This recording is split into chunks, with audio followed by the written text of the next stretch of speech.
From just outside one of China's northernmost cities on the shore of picturesque Hulan Estuary Wetland Park, it's the third round of the UIM Formula F1H2O World Championship for powerboating at the 22nd Grand Prix of China. Hi everybody, I'm your host Stephen Michael, and joining me is many-time world champion Jonathan Jones. And before we dive headlong into the stories associated with today's challenging Grand Prix, let's give you a taste of this unique city of the north with a video postcard of Harbin, China.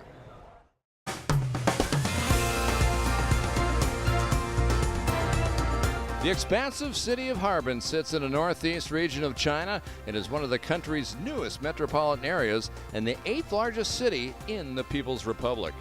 Once a small fishing village, it has developed into a busy river port. Known for its world-famous ice sculpture festival, winters are long, but this ice city creates its own special excitement, drawing thousands of visitors from throughout the country to enjoy its majesty of design and art from the icy elements.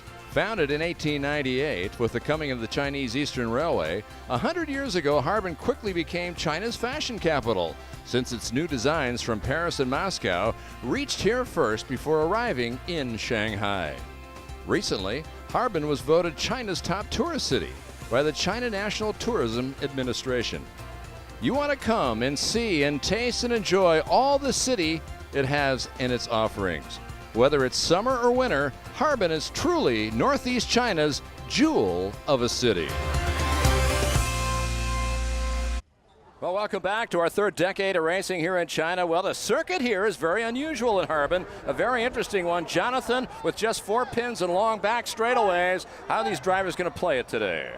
Yeah, this is going to be an interesting and a tough one, Steve. Just under 2,000 meters in length, as you can see. We're going to detail now, down past the start-finish line. Long straight, 850 meters before you come into turn number 1. This could be one of the areas for overtaking. Then you've got that short shoot, then into number 2, difficult there to overtake. And from 2 all the way down to number 3, 710 meters, maybe an opportunity there again. And it's going to be an exciting race, no doubt about it. Come from 2 into 3, 3 into 4, and then all the way down past the start-finish line again. Well, a large field of drivers from 4 different continents are here. Let's take a look at how they'll line up, beginning with the man on the pole, Eric Stark, the Swede, with his second career pole position. And next to him, of course, Daniel Quimsey and Al Homley are both cousins. Sean Trente, on his birthday today, would love to win for the 5th time in his career. Philippe Schapp has won here before. He's the 3-time world champion. Jonas Anderson was fast early in the weekend, as he is hoping to do better as you look farther down the field. And Philip Rahm's hoping to do just a bit more. Last year he started second. He's down in 9th position today. So as you take a look at the full starting grid, it should be exciting with Sami Celio, who's going for his 8th pole. He's starting 15th. He had to change his boat after a big crash yesterday. And finally wrapping things up, Francesco Catando in the 19th spot. He's starting 20 times now. This is his 20th start in China. This is a winter wonderland most of the time, but the lovely venue here in the People's Republic. And they had a wonderful ceremony earlier on. Now, yesterday's battle for pole position in BRM qualifying was a hard-fought one and went down to the final laps. Here's the highlights of all the highs and lows of the afternoon. An eventful and exciting day yesterday. 19 drivers from 11 different countries. And right off the bat in Q1, it's the French rookie, Amaury Jeswam, as he lost the boat going down the back straightaway. And he blew it over and stalled it out as he came down. He came and hit the transom really hard, then nosed it in. A violent crash, but he was okay. We expect to see him out there today. And then Sami Celio, the Finnish star, looking for his 8th pole. And he's went into turn number 3. He lost it. He couldn't set the boat. He barrel rolls it 2 times. He'll start farther back. He's disappointed. But the man of the hour, it turned out to be this man.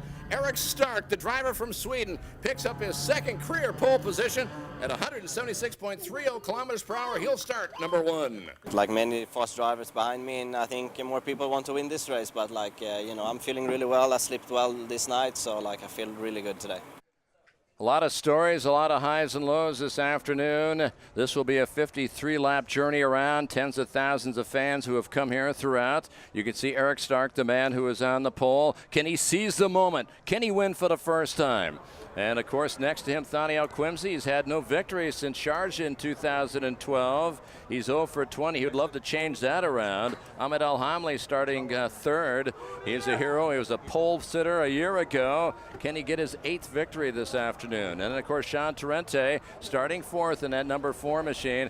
He is looking for his 5th career victory. It's his birthday as well. So really, it's going to be interesting to see how the top 5 run, but we have people in the back that could make a statement today, especially Sami Celio after what happened to him. He was fighting for his 8th pole yesterday, Jonathan. Yeah, I think what will happen is you'll have 2 different types of setup here. You'll have the first, say, 6 or 7 boats where they're going to use fairly small propellers, get maximum acceleration to try and get into the turn in the lead. And then some of the back markers, they know they're going to have to make up ground. And I think they'll run slightly bigger propellers, more top speed. So as the race progresses and their fuel load gets that much lighter, they'll be able to come into their own. And hopefully, because there are overtaking opportunities here, they can go around some of the boats on the outside. So watch out for people right the way through the entire race. This is fast, this is quick, this is short. It's the smallest race course of the year with the 1-minute gun now coming out, warning the drivers as they start to focus in on the job at hand today. This will be a modified Le Mans start, or we'll turn 3 rows of lights off, and once they go off, we go racing for 53 tours around here. Powerboat racing fans have come here from all directions. This is the extreme northern part of northeast China, and for the 2nd year, to see the excitement and pageantry that only the UIM Formula One World Championship can bring. Now, as we see the 32nd board coming up, we anticipate the start of 53 laps. The Odyssey, in Sweden's Eric Stark, the 4-time F2 champion. He's never won on this big stage before. He'd love to do it. And he's going to try to hold back 18 drivers from 10 different other countries and 3 past world champions in the field today. It's time to settle the age-old question, who's fastest on water? And they explode away from the dot and taking off and running down 450 meters as they work their way down toward the commitment buoy. Eric Stark holding side by side. Thaniel Quimsey pushing for Team Abu Dhabi, noses up ahead as they go side by side coming out of turn number 3 and 4. Eric Stark holds him off on the nose, pushing hard on the inside. Sean Torrente trying to move up from 4th up to 3rd. He works his way around his teammate, and now it's side by side between the 2 victory boats, 3 abreast, as Alex Corella goes to the inside down the front straightaway. What a fantastic move there by Thaniel Quimsey, the Abu Dhabi driver. You could see really that Stark had a fantastic start, but Al-Hamli was all over him, inside, outside, trying to take a deeper line. But as you go around there now, you can see Stark. He's got that little bit of a gap now to 2nd position of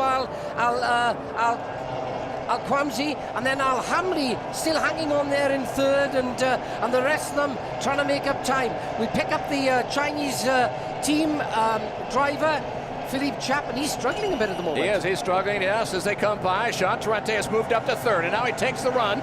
The American driver for the victory team trying to push Thaniel Quimsey for 2nd place, so he's made an aggressive move.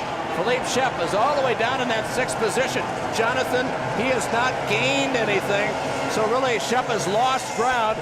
Alex Corella has moved up, and he is up in that 4th position from starting 6th. Yeah, but as I said, watch out in this race. There's going to be a lot of the back markers that are going to be making solid progress as the race progresses. But as you can see, Stark now leading from Al-Quimsey. Big battle in qualifying between those 2 drivers. Sean Torrente said, I'm really in good shape for this race. I want to win so much. And he said this morning he's really upbeat and he thinks he can do it.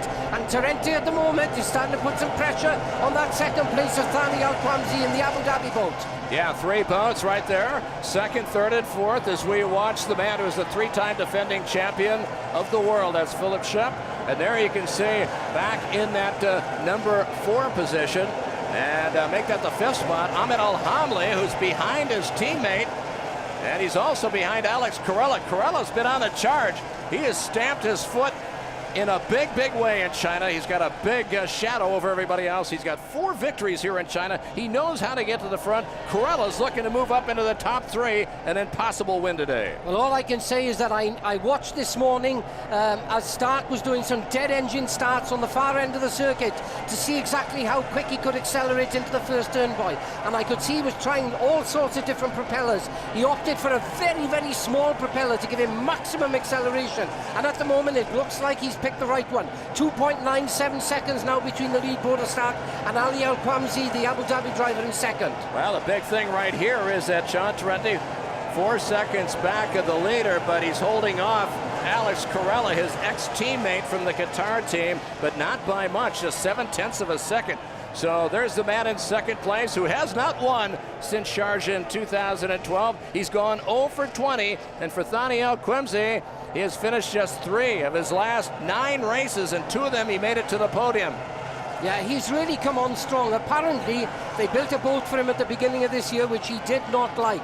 So they went back to the drawing board, Capellini and the rest of the team there, and started designing a new boat for him. He's run it for the last 2 races. He's a lot more comfortable in that boat, and it showed yesterday in qualifying and in the race today. He doesn't seem to have that pace, mind, Steve. 2.85 seconds now, so Stark is slowly but surely moving ahead of him. All right, as we watch the screen here, we get a look and get a chance to watch the number 5 machine, Thani Al-Quamsi. He's looking back at about 2.85, as you mentioned now, trying to figure out a way to move up and make some more ground on Eric Stark. It's still around about 4 or 5 seconds. Stark pulling away a little bit, working his way around some traffic now. He just passed his first back marker, and that was the Frenchman who was out there racing, Amore Jaswam, who crashed big time yesterday. Oh, what a giant hit he had. It's great to see him back out there. We were hoping that he could get the boat ready, and they did. Yeah, all credit to that team, and obviously to the boat designer, David Moore, as well. It was a horrendous crash, and you could see the safety cell worked really well, Steve. Kept him in one piece as the boat almost did 2 somersaults, and they were back out this morning in testing. I said, how are you feeling? Are you pumped up for the race? Absolutely, he said, everything's working fine. He knows he can't win this race. He's new to the sport, but he certainly is making some solid progress. Interesting to note in the top 3, Torrente now 4.61, was moving just a bit away from Alex Corella, but Corella reeled him back in that last lap as they start to work their way around some of the slower traffic. A little bit of shifting there in seconds, but it's so far steady up front. Really not too many changes other than the aggressive Torrente, who went from 4th to 3rd, and then Corella even more aggressive from 6th to 4th. Yeah, but as you can see now, Stark, because of his pace, he's actually closing up with some of the midfield back markers. Now, it's not going to be quite so easy for him to get through those boats unless they give him a wide berth, so it's going to be interesting to see how he tackles that, and whether Thani Al-Quamsi, in that second position at the moment, is going to be able to close the gap.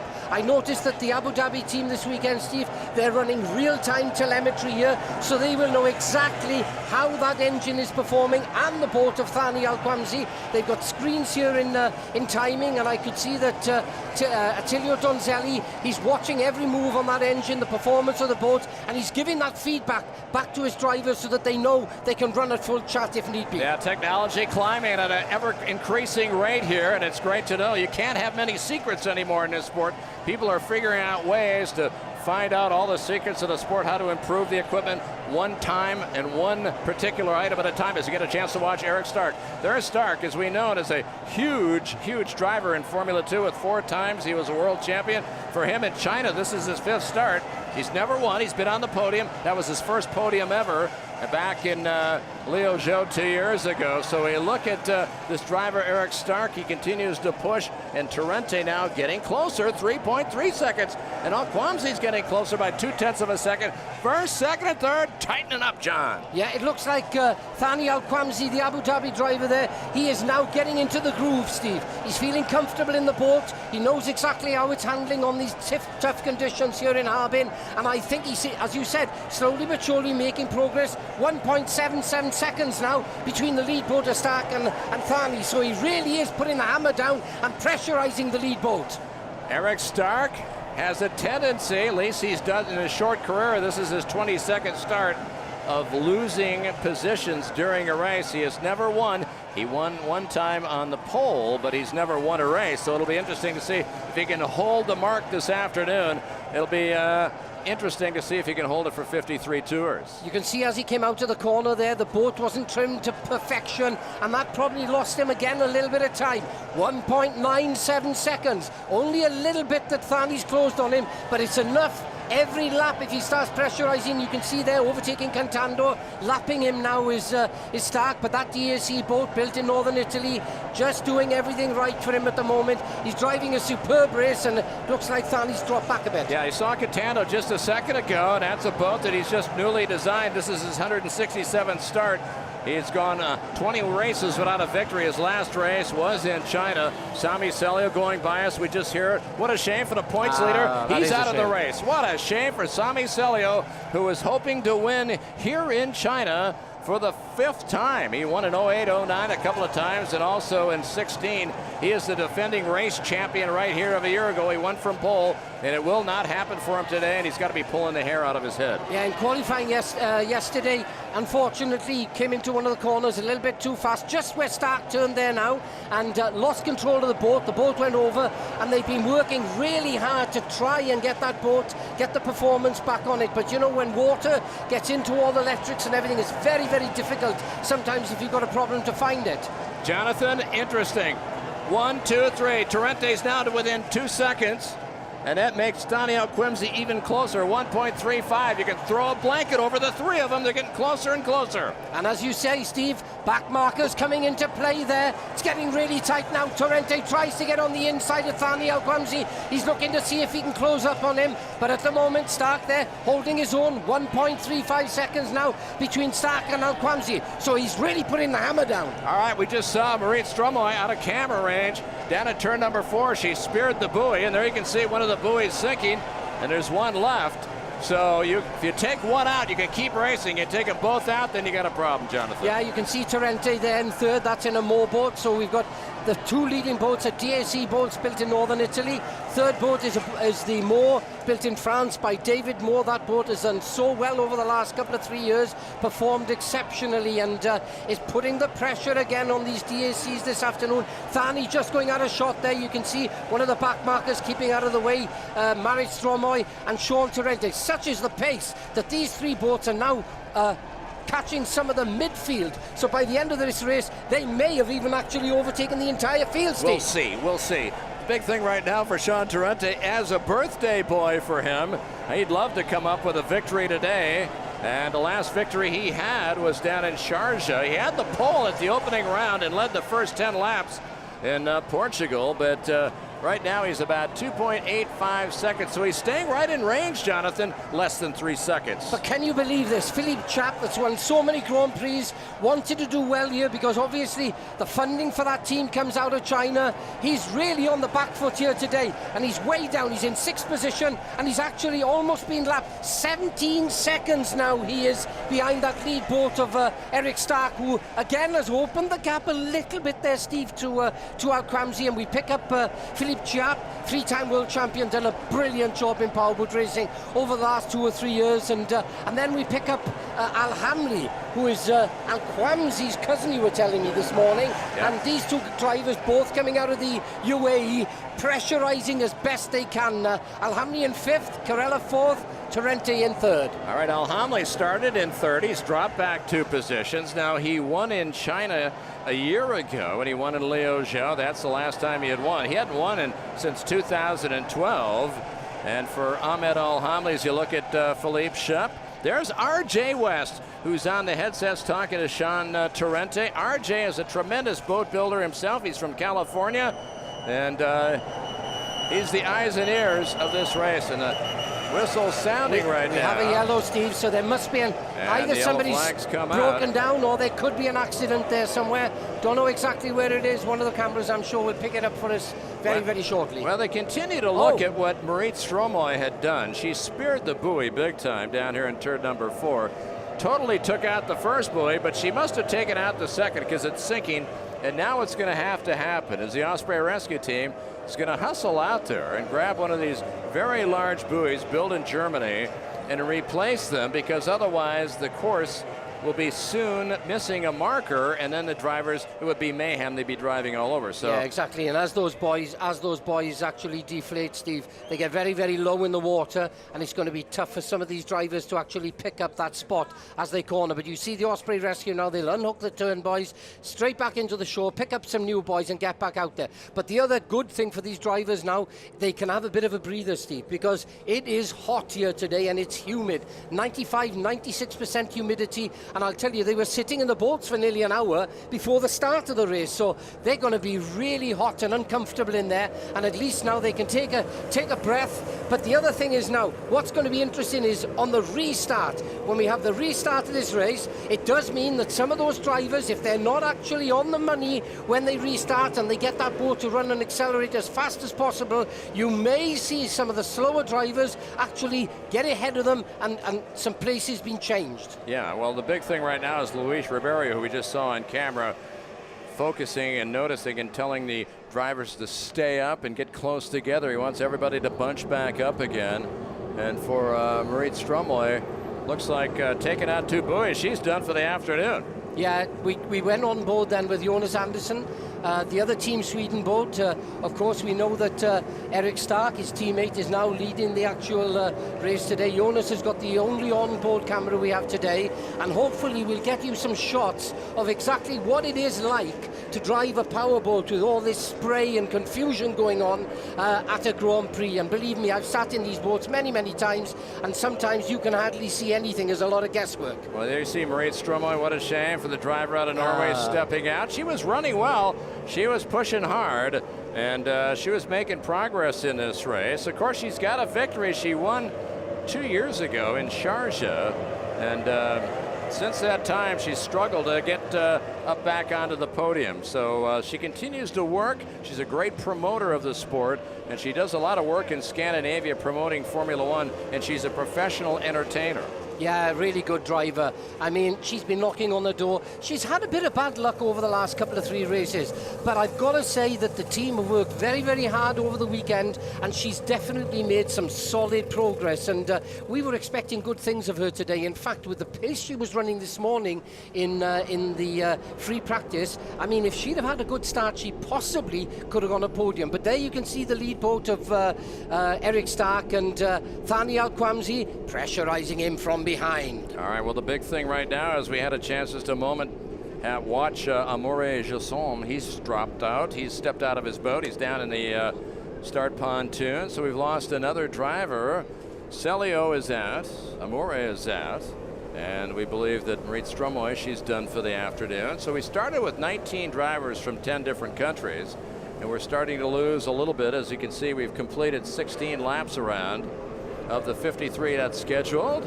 And this course, Jonathan, we talked about it. It's flat out, it's fast, it's short. Shortest race course of the year. But you can't fall asleep. You got to pay attention. There's a lot of passing and back markers and so forth as you look at the Frenchman stepping out. And as we mentioned, he's had a tough weekend, Jonathan. Yeah, we saw that has. tremendous crash that he had.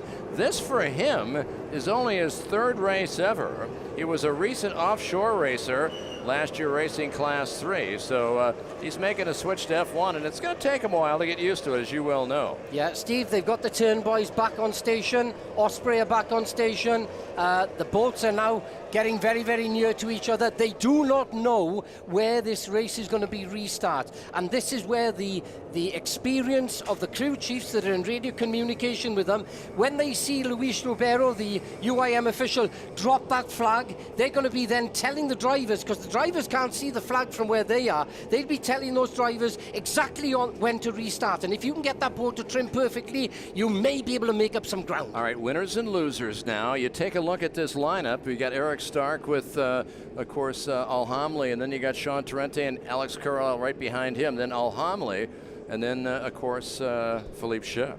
Yeah, they're coming around now to the 800 round turn number 1.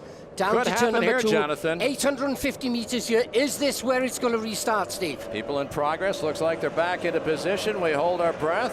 Yellow flag stays stationary on the stand. We're not ready to drop the green flag yet, as the officials want everybody to bunch up, get set to go. Looks like they're doing a pretty good job of bunching up, Jonathan.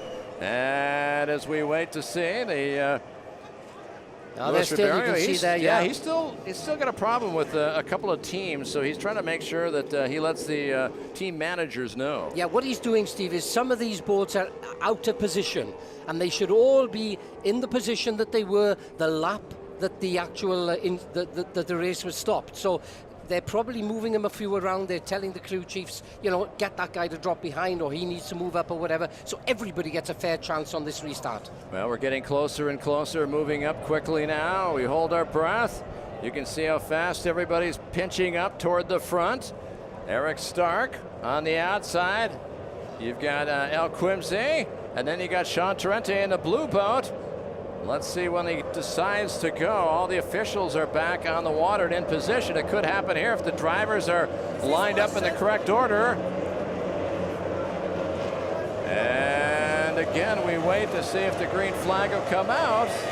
And they're still sitting there with the yellow flag. As I look farther down in the paddock, you can see it sitting there. Yeah, I know, because Sean Torrente is quite a way behind these two lead boats. You could see Thani there pressurizing Stark there, thinking they were going to restart on that straight, but Torrente was quite a way behind them, so he knew that they weren't going to start. Obviously, he's been radio contacted by the crew chief there, but you can see there now, I mean, anything can happen here. I tell you what, they're still a little far apart from each other. We'll know when it's going to start, because you can see Torrente there in third. He will be right on the chuff of Thani Al-Quamsi in that second slot. And they come back. The green flag's out on the restart this race here on lap number 19. Eric Stark down a drag race, going through 3 and 4 on the outside. He's got Al-Quimsey there pinching. Where's Torrente? He's on the inside trying to hold off his old teammate Alex Corella. The fight for third heats up, and Eric Stark gets away successfully as he comes down the front straightaway. So on the restart, he is holding position. Torrente, Steve, has got a problem. He's out of the race. He's falling back, and Ahmed Al-Hamli has now moved into that second slot. So we've got Stark for Al-Quamsi, and Al-Hamli, who's in 5th position, has now jumped 2 slots, and he's in that 3rd slot and putting pressure on his fellow UAE friend and relation, in fact, Thani Al-Quamsi. So it's all changed on that restart. Wow, what a tremendous effect there. What a shame for the birthday boy out of Miami, Florida. Sean Torrente, for the second time this season, having a bit of a problem, as you say, Jonathan, as he was hoping against hope to get his 5th career victory. The battle now is between 3rd and 4th. Ahmed Al-Hamli in that 3rd slot, being pressurized on the outside by Alex Corella as they shoot down the straight. You can see Corella just carrying a little bit more speed, but Al-Hamli's got the inside line. He should be okay through here. Corella going on the outside of him. You can just see him there. He's lost a little bit of ground. You can see all that wash, and unfortunately he couldn't quite see where he was going, but he's carrying some good speed off turn number 2 and down that long back straight. Eric Stark in control right now as he works his way through on the back straight. The longest part of this race course is coming up next as he slides out of the turn number 4 that was taken out by Marit Strommel earlier. Stark now, oh my, almost blowing it, teetering on the edge of disaster was boat number 5. That was Thani Al-Quimsey. He almost lost it coming out of 4. Yeah, and I'll tell you who's coming into play now is Philippe Chiap, the French driver from Team China, because he at the moment is certainly putting a little bit of pressure on Corella there, who's sitting in that 4th position at the moment. So it's Stark, Al-Quamsi, Al-Hamli, Corella and Chiap all bunched together. Anything can happen over the next couple of laps. All right, as they start to bunch up, there you get a chance to see the man from Italy, 3-time world champion. As Alex Corella, his last win was in Evian. That was the last stop on our tour. He's got 4 wins in China. And for him, he won in his first ever career victory in 2010 in Ligny.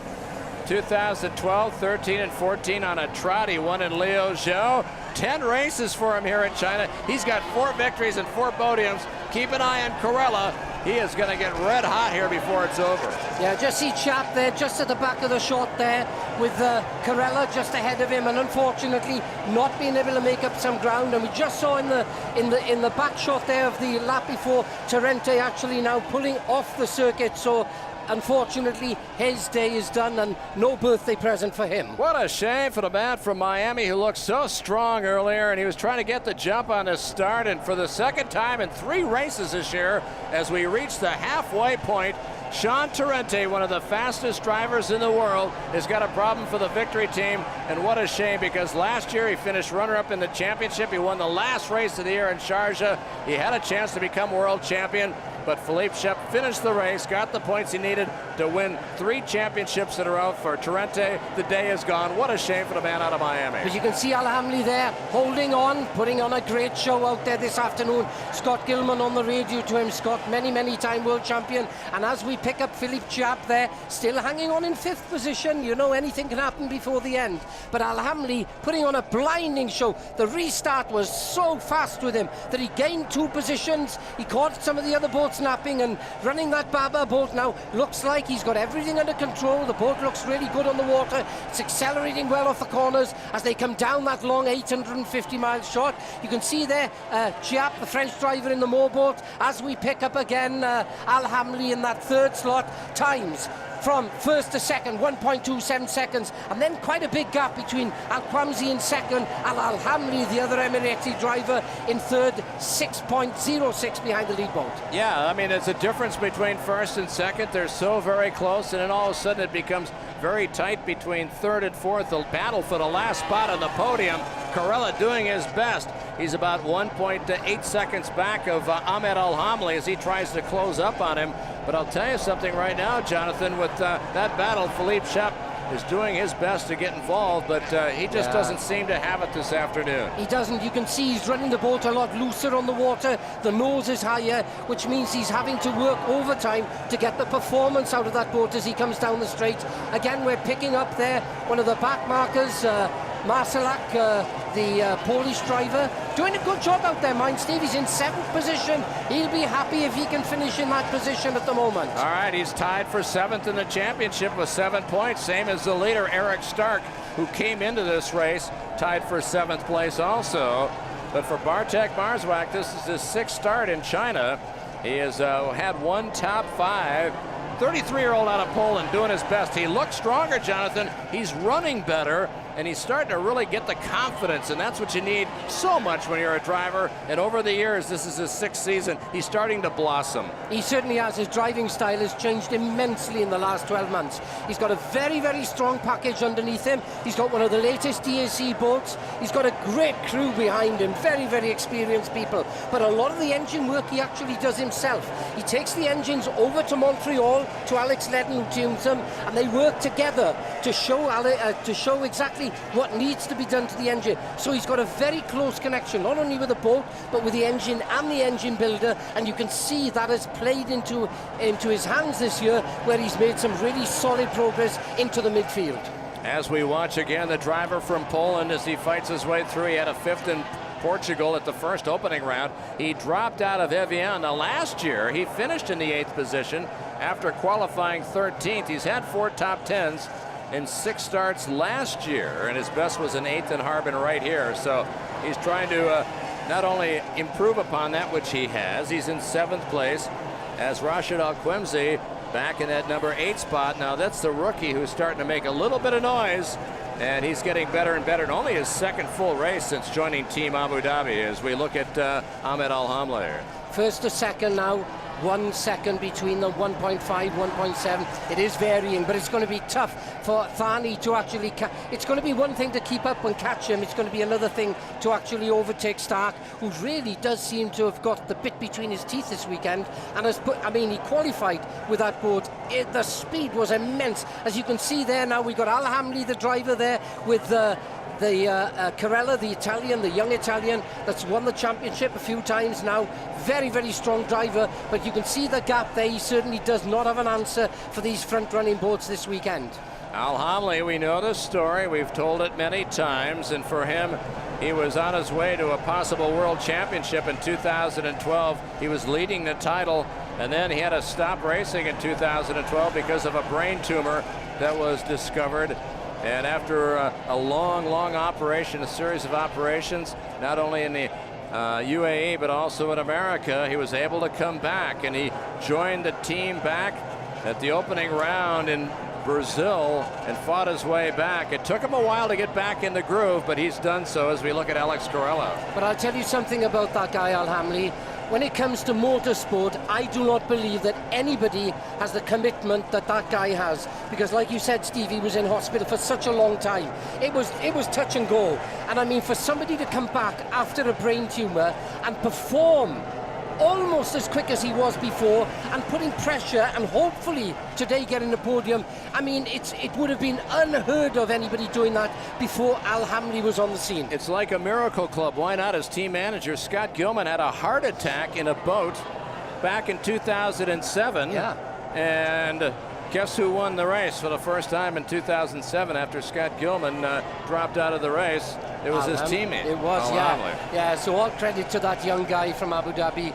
I mean, it is, if anybody deserves an honour in motorsport for commitment and drive, it has to be Al Hamley from the UAE. Yeah, but let's get that correct. I said that wrong. It was Thani Al-Quimsi who won that race and Sion. But Lawrence Thani, well, he's sitting right there in second place. I'll allow you one mistake, Steve. Thank you, buddy. But look, Al Hamley, look at the difference in the pace there as he laps some of the midfield there. There's Mike Zamura, the young German driver that's been running pretty well out here over this weekend, and slowly but surely he's new to the sport, so he is getting to grips with it, and all he needs is time in the boat, and that'll help his progress. But these front runners, they still haven't given in there. You can see there Al Hamley again in that third spot. Corella, yeah, he's closing the gap a little bit. He's down to, there was about 4 seconds between Al Hamley there in third and Corella in fourth.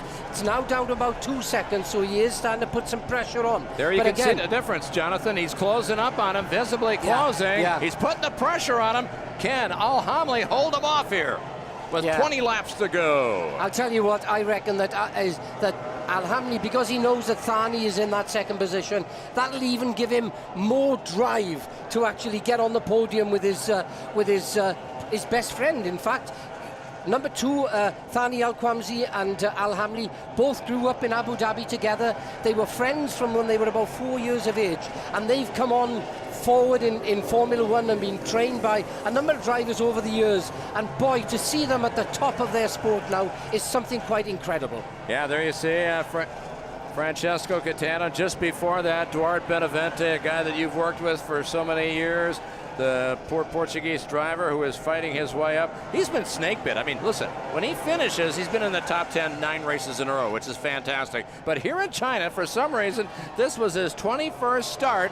He's never gotten into top 5. No. He's struggled. He's had a lot of did not finishes here in China for Duarte Benavente. Yeah, he's had, this is his 6th now in 20 yeah, starts. Don't know, is it a technical board problem or an engine problem? Yeah.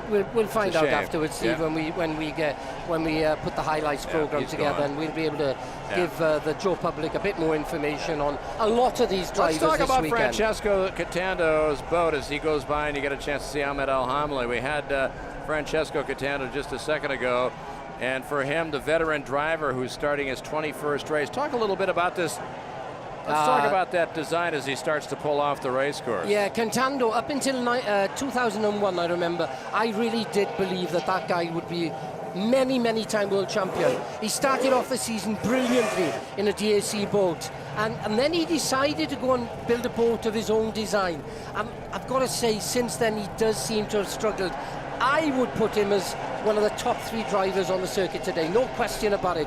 I mean, he's got experience, he's got skill, and he just seems to be lacking in that area, and it's a shame because it's costing him world titles. Yeah, it is. His last win was in 2010 right here in China. So as we go back to the front, as we watch this battle going on for second and third place, this is the battle for third, as we can see that Al Hamli continues to hold off Corella. Corella's drifting back just a teeny bit, and so is Al Hamli.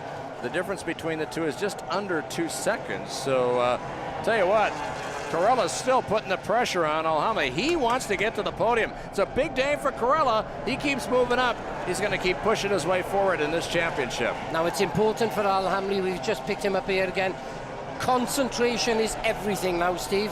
Because this guy, because he's struggled a bit with his health, he's just got to be focused and make sure that he keeps the pace up until the end of the race.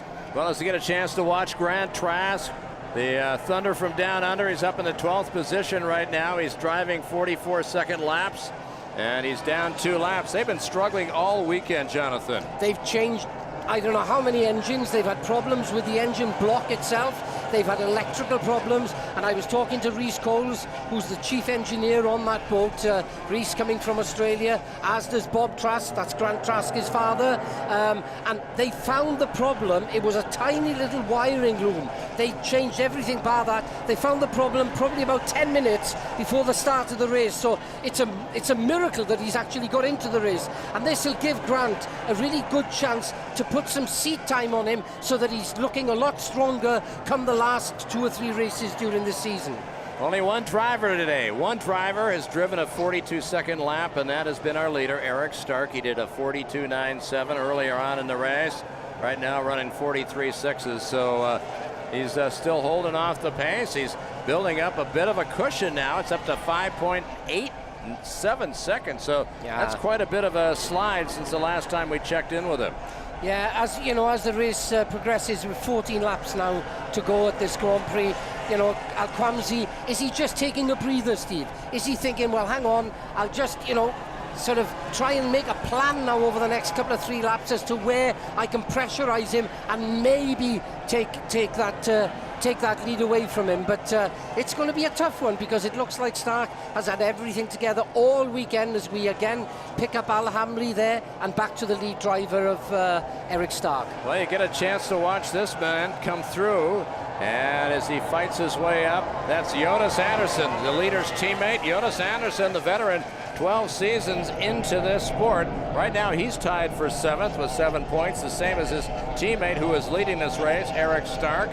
And for Anderson, he was fast early in the weekend. He had the top sheets on the opening practice on Friday. He was very lightning quick.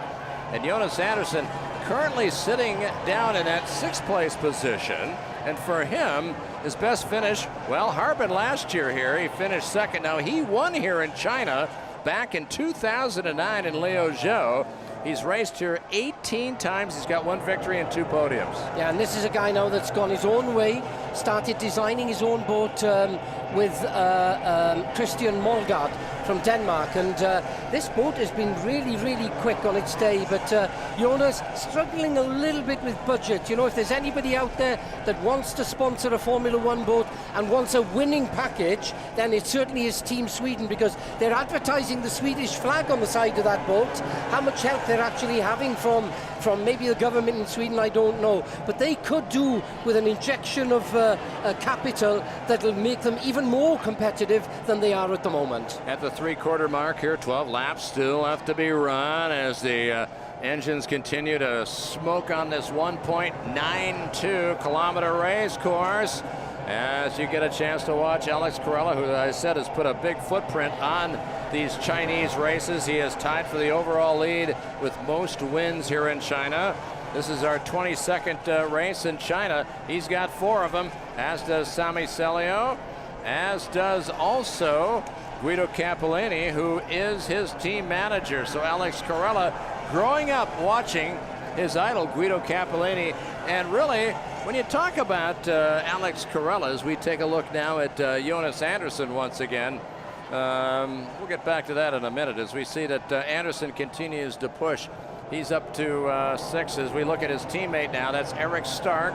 Stark, with 11 laps to go, is sliding down into the final corner.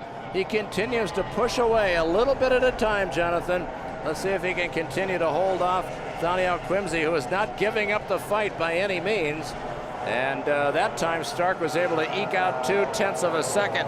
And at this point of the race, with less than 10 laps to go, that's pretty big. Yeah, it is. But the boat is running very, very well. It looks so strong on the water. Is he actually pushing it at 110%? Has he backed off a little bit to save the equipment, not too much, not to put too much strain, I beg your pardon, on the on that Mercury 2.5 litre V6 2-stroke engine? And you can see Al Hamli there. Corella certainly not giving in, Steve. He's not that far behind him. I'm just looking at the time. Again, around 1.52 seconds. Corella now and Al Hamli in the same shot. Is he going to be able to put pressure on with 9 laps to go? As we watch again, Al Hamli is doing his best. to try to close up on Thanio Quimsey, his cousin, as he fights them too. Very strong battle between those two. And Carella right there nipping at his heels. He's doing his best to get on the podium. Yeah, you could see there Carella, he switched to the outside of Al Hamli to get some clearer, cleaner water.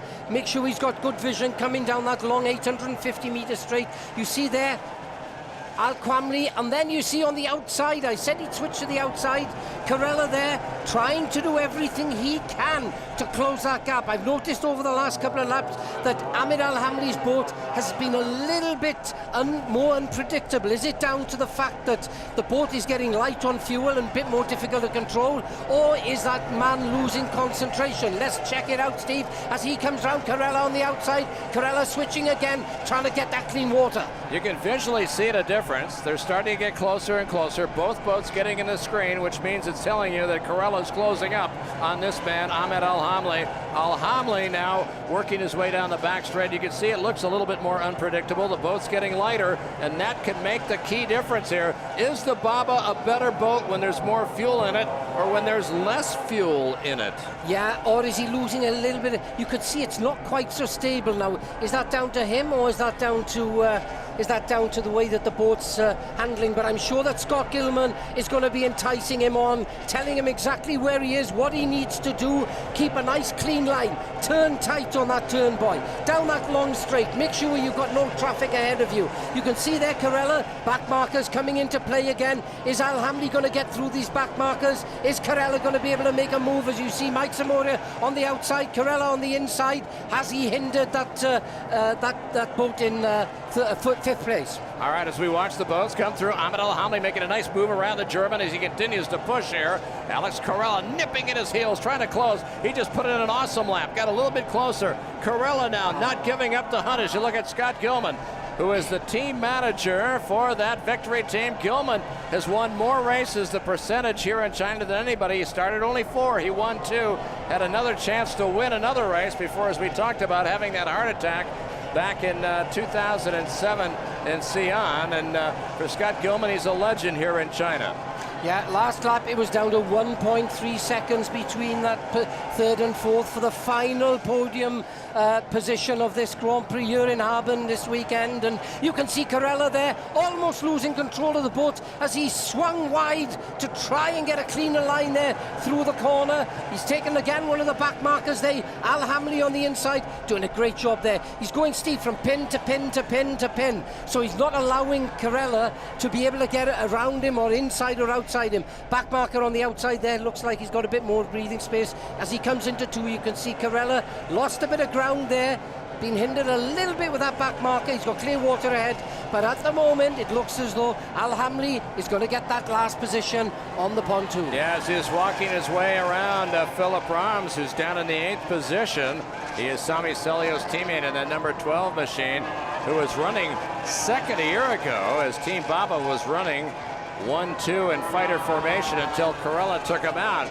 So Carella's got something to do. He's got a big job ahead of him. He's drifted back a little bit more, and he's got to figure out a way to get around the toughest drivers on this tour of moving past. Ahmed Al Hamli, both Ahmed and Thani El Quimsey are 2 drivers that it's very difficult to pass, much less get up and make the move on them. Oh yeah, he's not going to make it easy for Carella, that's absolutely for sure. It looks to me like that Baba boat seems to be accelerating a little bit off the corners, a little bit quicker than the DAC, and the DAC probably got a bit more top speed, and that's what's working well at the moment. As they come to back markers, you can see both boats in shot there, but Carella getting some really dirty water there, Steve, some rough water, spray all over the screen, not being able to see the way that he's going as we pick up Chiap there again, still hanging on in 5th position, Steve, but he's way off the lead contenders at the moment, unfortunately. Yeah, it looks like from our vantage point, as you look at Philippe Schipp trying to do his best to stay up in this championship. He came in 3rd. He had a victory at the opening round in Portugal, picked up 20 big points. You get 20 for a win, 15 for 2nd, 12 for 3rd, 9 for 4th. And he's 3rd in this championship. As you look at his longtime friend, Philippe Desertin, ex-racer on the right, and of course Desertin was a hero in Finland back in 2002 when he won his first and only Grand Prix, but he makes up a great lineup for the CTIC China team. And you can see they're both Team Sweden boats in the same shot there with Stark. The pace of Stark is such that he's actually now lapping his teammate Jonas Andersson. Less than 2 laps to go, Jonathan. It's crunch time now. If there's going to be any moves made, it's got to be now. As we watch Stark pulling away, looks like he's feeling pretty good about it. He's got an 8-second margin, as you mentioned, but the battle for third continues to heat up. Who's going to make it to the podium?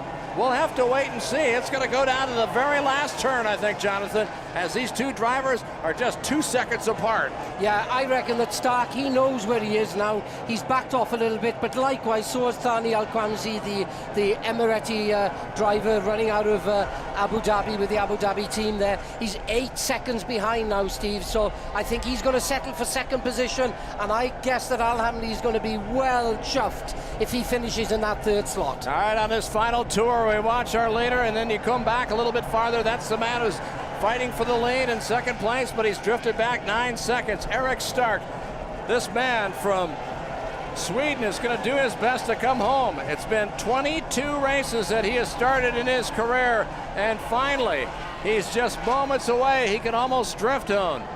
Eric Stark coming out of turn number 3. Out of 4 as he circles around almost in flying formation. Team Sweden, Eric Stark is going to come across and take the checkered flag and win for the first time in his career. So the 4-time Formula 2 world champion picks up his first victory in his 22nd start. Eric Stark is your winner today. That was a great win. Oh, what a great win. And you can see his father there that basically funds Eric's racing, and he must be well pleased and feels that, you know, it's been money well spent. Great result there for Stark. Thani Al-Quamsi, super job, put a lot of pressure on him right the way through the race, but couldn't quite do it. Yeah, he wins by 9.31 seconds. A great day for Team Sweden. And ironically, he circled around and he worked his way around his older teammate, Jonas Andersson, who comes home in 6th position. They were in flying formation as they came across the line. Eric Stark picks up his first ever career Formula One victory. He's been on the podium in China now for 2 times. He's had 1 pole. He got a second one yesterday. So pole to pole for the 2nd time in a row here in Harbin. Last year was Sami Selio. Today, another Nordic driver, Eric Stark. Yeah, and it looked all weekend, Steve, like he had a really good setup. I mean, in pre-qualifying on Friday when they were out there testing the boats with different propellers and different setups and everything, he seemed to get a really good balance. You could see throughout the entire race, Steve, he had a good rhythm. You know, you could see after the first lap, he was very, very smooth, not overdriving the boat. The boat looked perfectly balanced on the water. As you can see him there, oh my goodness, he must be well chuffed. I mean, in Formula 2, this guy led the way for many, many years, and what a result. And who's the first guy to congratulate him? Sean Torrente. Oh, great. Right there. Yeah, that's great. That's really nice to see Sean pumped up and giving him the congratulations and that, because I know, like Sean said to us last night, Steve, on the water we're all enemies, but off the water a lot of us are very, very good friends, and we spend time together, and that's really good. That's really good for Stark, and you can see them having a chat there. Sean probably talking at 100 mile an hour. Yeah, he's telling him, listen, I've got 4 victories. I can steer you to the podium. Let me show you how you go through this. You've never done this before. Let me take you. Yeah, but a great result as well. A great result for the Emirates, because a great result for Abu Dhabi, 2nd, and in that 3rd position, Team Dubai, run by Scott Gilman this year, in 3rd position. So, and they performed really well, because let's be honest, 1st, 2nd, and 3rd, they left the rest of the field for dead, because they were gone. Yeah, I mean, they must have, well, they lapped everybody, Steve, up to 5th position. Philippe Chap is the only guy that they didn't lap. Jonas Andersson in 6th. they are lapped, Jonas. So, Yeah, I mean, other that than- is a heck of a pace. Other than Team Sweden, you're absolutely right. It was all about the victory team today, and it was Yeah. all about Team Abu Dhabi. Yeah. What great preparation, two very professional teams. And this team, kind of a cowboy team. They're kind of out there in the woods up in, northern Sweden, and they're working on everything. But I'll tell you something, these guys are professional, and this man is a tremendously improved driver in Formula One. He's always going to be a threat. Eric Stark now, he takes the monkey off his back, so to speak, and now he can move forward. It's always tough winning that first Grand Prix, isn't it? Yeah. This will give him confidence now going into the next Grand Prix that we have in China, in Liuzhou, not that far away. And, he'll be pumped up. He now knows he's capable of doing the job. He was the best in qualifying. He knows that, and also certainly the best in the race itself. And he's got a very strong package there, and he's going to be the guy to watch out for. He's going to be the guy to beat come the next Grand Prix. And the interesting thing is, of course, with as we watch Eric Stark take the parade lap and going around as the crowd salutes him here, tens of thousands that have come here in northeast China to watch this afternoon, and a great crowds that are giving him a well-deserved victory and clapping for him, waving that checkered flag in air. And with him winning today, though, it really heats up the championship as we go into our final three races of the year. The halfway point has gone by. We are now looking and focusing on the second half of this championship. And, of course, things will be bunching up, and it's going to be really exciting. Sami Celio, a big loser today. What a shame for him. He dropped out. He was leading this championship with 30 points. No longer is he in that number one position. Sean Torrente, who was fighting and clawing his way up. He was in fifth in the championship, but he was also fighting to get up into the top three. He would have done that today had he finished where he was, but he dropped out. He failed to finish for the second time in 3 races. And this will make things interesting. We expect always to see Philippe Shep up there on the podium. Well, guess what? He didn't get on the podium today. And for Philippe Shep, he has been on the podium or first and second in his last 17 finishes. So for him dropping that far down in the order, this is something very unusual for a man who's thinking about, well, if I don't win the championship this year, Jonathan, I may retire after this season. Yeah, but I mean, he's had one bad race out of how many, Steve? He was first and second for how long? How many races?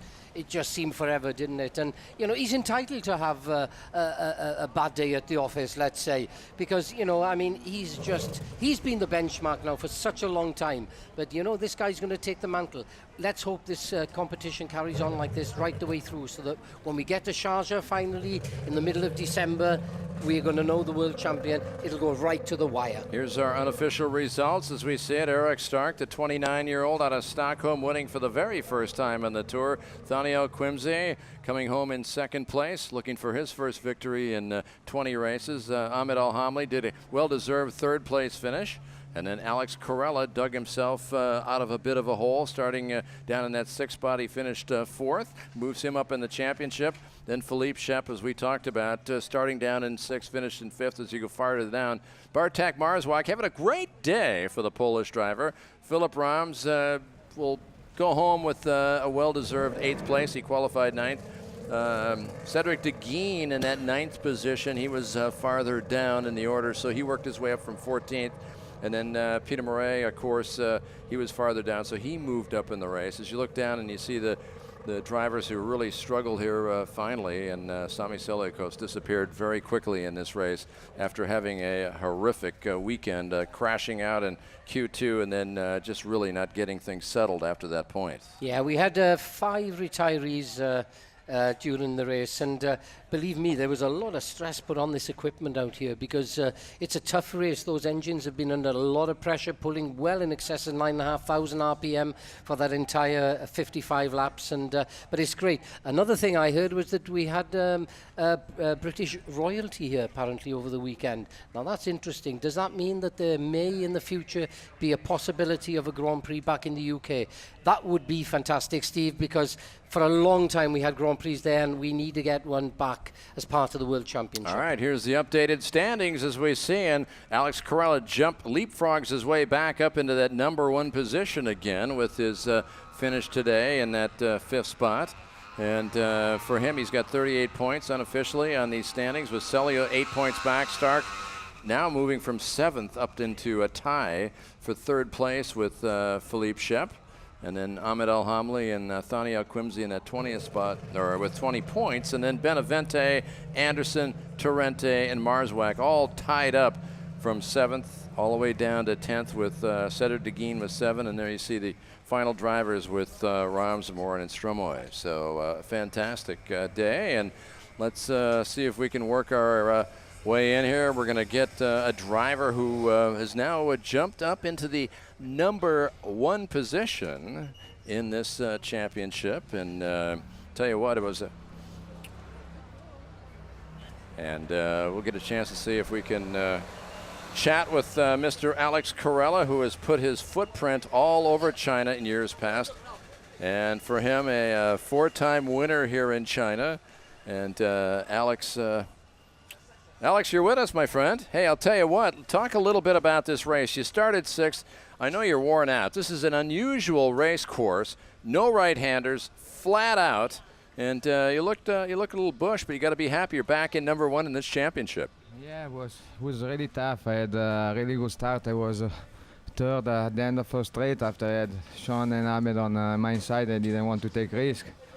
After I stay on the tour, I make a good restart. Also Ahmed make it, and after at the end I start to think to the championship and not the single race, because the goal is the championship. My big rival, they was behind me, Sean and Sami, they was out, so I start to think to keep quiet in 4th position, take point, because I know that I will need this 9 points at the end of the year. Yeah, for you today, talk a little bit about this race course. Of course, you got a brief pause after Marit Stromoy took out both buoys in turn number 4. You got back for a restart. Did you have a chance to recharge your batteries with the heat? It was still too short for a charge the battery. I mean, and after the restart was really tough. We arrived in turn number 1 like in 3 boats, me, Ahmed and Sean, so was really hard after. Okay, Ahmed passed me and I didn't have chance to take him, but okay, great result for me and also for Tani that gets second. I mean, great result for Team Abu Dhabi. Yeah, no, fantastic day for you. Now we're halfway through the season. You're back up in number 1 on this championship. And for you, I'll tell you what, the strategy, just keep getting the points, get back on the podium. Yes, for sure. Now I'm going 1. I have 2 of my favorite race, Liuzhou and Abu Dhabi, so this was the race that I was most scared after the crash of last year, but okay, we are first in the championship, we are first, I think, in our Team World Championship, so a really good weekend for us. Congratulations, Alex Corella. No podium today, but more importantly, you are number 1 in this championship. Heading off to Liuzhou. Thanks, buddy. Alex Corella, the Italian from Team Abu Dhabi, a 3-time world champion sitting here, moving himself back into that number 1 position. And kind of a nice cushion, Jonathan. He's 8 points up. And what do you think? We wrap up this first half of this season with the 3 races, Portugal and then Evian and here. It's been a wild affair so far. Yeah, and to be honest, Corella did the right thing there, Steve. He went for the points. He knew he couldn't win the race. There's no point putting himself under pressure. And, that's what you need to win the championship. So, clever man.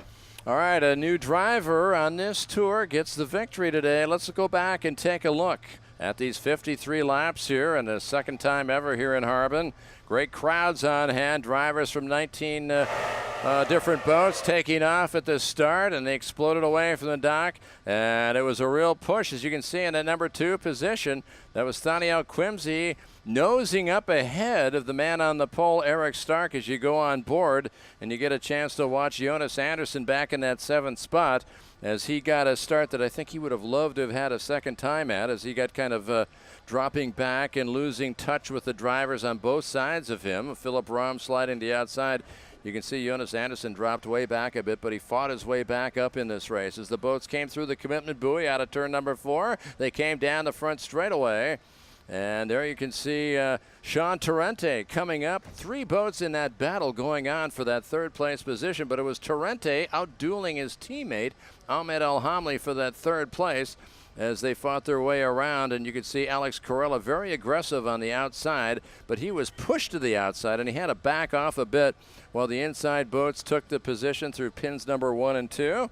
And Everything was made stable until Marit Stromoy took out both pins down at turn number 4. She was disqualified for it, and she had been up in the top 10 looking strong. And with a brief respite, the Osprey Rescue Team replaced the buoys back on the restart. So important here and very critical for Eric Stark. And he got the job done, was able to hold off the charge of 2 drivers from Abu Dhabi, Thani El-Quimsi and Ahmed Al-Hamli, as both the drivers, one with Team Abu Dhabi and the other with the Victory Team, nipping at the heels of the young Scandinavian driver, but he did not fold, he did not crease, he held on strong today. And it was Ahmed Al-Hamli, who hadn't won until last year. It was about 5 years since the last time he had won, but he won in China and in Liuzhou last year from the pole, so he was feeling pretty feisty, was hanging right in there, trying to do what he could to close up the gap, but he had a lot of pressure from behind as he was chasing this man, and that was Thani El-Quimsi, who's in his 16th year of racing, and he was running for him in his 123rd race as they pushed on, and they worked their way through these final few laps in these 53-lap event. And Eric Stark would not give in on the pressure as they pushed him all over the race course, but he slowly started to work his way past the rest of the field, build up a cushion, would come home, and he would slide his way to the championship today. Eric Stark of Sweden wins here in Harbin by 9 seconds for his first career victory. And look at the elation from his father and the whole family from Team Sweden. It's a small team, Jonathan, but I'll tell you something, it's an effective one, and it worked today for Eric Stark. He took it from right from the beginning in qualifying, dominated the proceedings, would not let loose under pressure, and he got the job done. Yeah, fantastic result for the team and obviously for Stark. And, you know, like I said earlier, he's going to be pumped up now for the rest of the championship.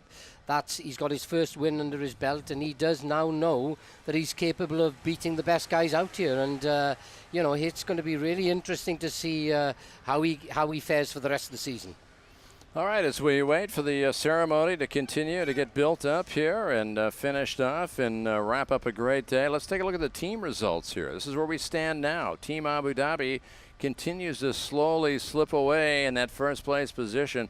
Team Sweden moving up a bit, but the cushion right now is about 19 points. Team Victory, of course, the Victory team sitting in 3rd place, tied with the Mad Croc Baba team, who was up a little bit farther earlier in this season. The CTIC China, they got to be really disappointed, Jonathan. They're down in 5th place, and they won this championship before. Yeah, but, you know, you can't win all the time, can you? Yeah. And, you know, they've won so many times in the past. I mean, it was a foregone conclusion that Chiap was going to win every Grand Prix again this year. And, you know, other drivers are now putting the pressure on. And it'll be for Team China now to up their game come the next race. And I'm sure they will be working night and day to make sure come Liuzhou that they're in good shape and capable of winning that Grand Prix. There's a lovely hotel, and a year ago we opened that hotel with the Formula One community coming, and this is slowly turning into a lovely park that is used not only in the summer but really more in the wintertime. Well, this is a winter wonderland here,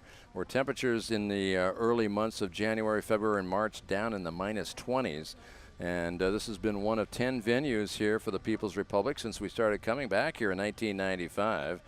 And this, by the way, where we're situated here on the Songhua River, on the north shore of it, this is the largest natural wetland in China here. So, but it's a wonderful park. And the last time we were here, Jonathan, there wasn't as much activity, not many buildings, but boy, they've been very aggressive in adding more and more buildings here. It's starting to be put into a large playland around here. Yeah, absolutely. And when you just look at the size of that hotel, I mean, you know, there ain't many hotels in the world as big as that's for sure. But, you know, we've been welcomed here really incredibly well by the Chinese people that have put this event on, and you know, we now have 2 Grand Prix in China, and well supported, well funded, well organized, And, you know, it's great to see China actually, you know, putting on such fantastic events and is certainly on par with anything else we compete in anywhere else in the world. Yeah, it'll be our 10th time. Let's talk about our next stop on the tour. It'll be the 1st of October, where we are in Liuzhou down in the southeast of China. We've been going there since 2009. It'll be the 10th year going there. Liuzhou, of course, has built their own purpose-built complex for Formula One racing. It's quite a lovely complex. Oh, it certainly is. I mean, like here in Harbin, where, you know, everything is on this one site. It's a bit like, let's say, the British Grand Prix, where, you know, it's the British Grand Prix type of event on water. And yeah, it's great. And when we go to Liuzhou, as you said, Steve, I mean, they built the entire complex there just to host a round of the World Formula One Championship, and that is great. And let's just hope that as years go by, that we'll see more and more countries around the world doing that type of operation. You know, over the 20 plus years of coming here to China, we've had 11 different winners going into today's race, with Eric winning now. It's 12. But the interesting fact was, we go all the way back to 1995, that 10 of those 11 winners were sitting yesterday in driver's briefing, and they are still involved in the sport. Many, of course, not racing anymore. They're not involved in the direct racing, becoming team managers, owners, and so forth. And the one person that was missing was... Who? Jay Price, two-time winner. The American, yes. The American, yeah. Jay Price, who is probably, we hope, watching today. Yeah, but you can see there, look, Thani Al-Kwamsi and Ahmed Al-Hamli, oh, they're well pleased, but Eric Stark must be just over the moon there, flying the flag for Team Sweden, and really on top of his game, as I said earlier on, Steve. And you can see some of the team members going up there and congratulating him on the podium, and just a great day for the family, for the Stark family, and Team Sweden, and everybody associated with him. Yeah, that's Jonas Anderson's wife right there alongside. And Eric Stark, your winner today here in Harbin. What a great day for him. Now please play the national anthem of Sweden.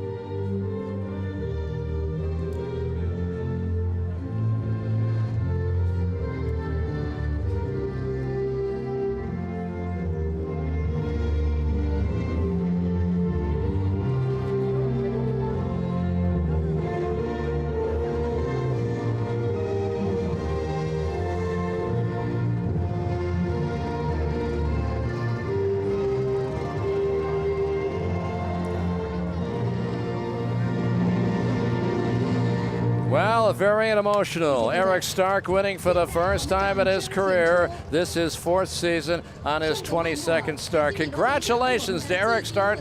He wins here in Harbin, China. For those leaving us now, thank you for being with us. My broadcast partner, Jonathan Jones, and all our great international idea marketing television crew, saying whether it's good morning, good afternoon, or good evening, wherever in the world you may be at the moment, you've been watching the most exciting racing entertainment on water, the UIM Formula One World Championship. Don't forget to join us on our next tour, 7 weeks' time, in the lovely region of South China, as we head off for the Grand Prix of Liuzhou. In the meantime, you can follow all the news by either going to Facebook or our international website, F1H2O.com. Until then, on a spectacular afternoon here on the outside, the city of Harbin in northeast China, I'm Steve Michael saying, go out and make it a great day. So long, everybody.